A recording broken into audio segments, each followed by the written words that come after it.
Жалпы жоспарда 91-ге қатысты қандай іс-шаралар ұйымдастырылады? Мен жоспарымда ма? Или толығымен? Сол бізде фотосессия болады, эйспен болады. Сол жақында балалар келген соң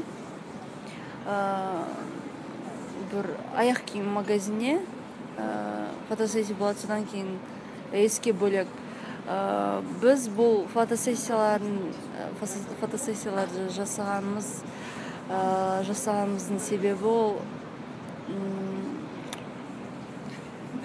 мен ойымша әр группада мен басына келгенде бірден шарт қойған болатын, осы группада күшті фотосессиялар болу керек, себебі оларды жай осылай түсіре салған келмейді, болмайды. Себебі қыздар шетелдің жанкүйерлері өте образға, әдемі суреттерге өте қатты көңіл бөледі. Сондықтан бірден айтқан болатын, осы фотосессиялар көп жасайық деп.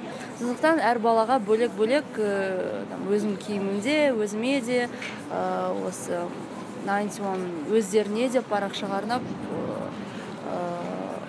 фотосессия ұйымдастырған болатынбыз.